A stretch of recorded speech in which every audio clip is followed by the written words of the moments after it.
hata nilishangaa sana. Ati nimesikia jana ati wanasema unaona ule William Ruto halali amekonda. Sasa mimi nataka niwaulize watu hapa Chwele. Sasa niwaulize. Sasa wewe watu mafala wamekula, mkiwaona, mimi nataka niwaulize nyinyi wa jamaa, mnaongea juu ya mimi cut weight.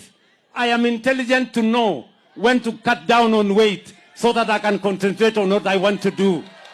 I am disciplined enough to know how much to eat so that I can stay alert.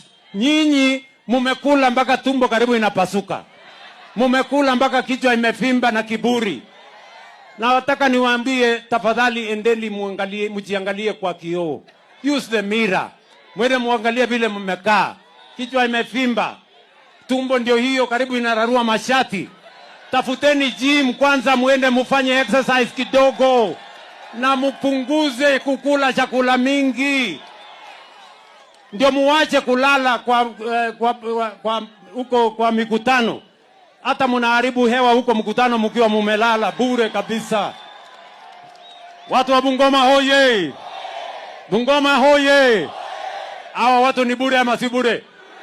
Ati hawa watu sasa ndio wanajaribu kushindana na mimi. Hawa watu ni bure bwana. Iko nchi gani watu kama hawa wataendesha? Those people have no idea where to take this nation. Tulitoa hii nchi ikiwa uchumi imesambaratika. Tumeimarisha uchumi. Kilimo ilikuwa imesambaratika. Tumeinua kilimo. Elimu ilikuwa imepotea. Tumerudisha elimu. Soko ndio tunajenga. Barabara ndio tunajenga. Affordable housing tunajenga. Afya tunasimamia. That is how we are changing Kenya. Nyinyi watu bure kabisa, watu wa sijui upinzani gani. Chwele hoye! Hawa watu sinitawanyorosha asubuhi jameni. Tutapatia watu kama hawa nchi yetu? Wezi tutawapatia nchi yetu? Cold-blooded murderers. Watu tutawaachia nchi yetu? I want to tell them. Si nyinyi mlisema mnataka twende hiyo barabara? I am ready for you guys.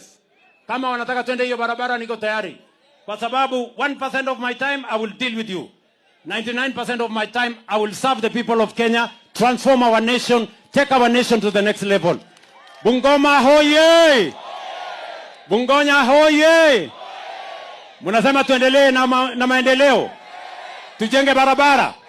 Tujenge masoko. Tuweke affordable housing. Tupange ajira hawa vijana. Tupange matibabu. Soko yenu ya Chwele iendelee. Wangapi wanasema tuendelee na kazi jameni? Wanasema tuendelee na kazi. Kwa hivyo Chwele mnasemaje? Ati Chwele mnasemaje? Ati Chwele mnasemaje? Ati Chwele mnasemaje? Hebu nione tutam ya Chwele.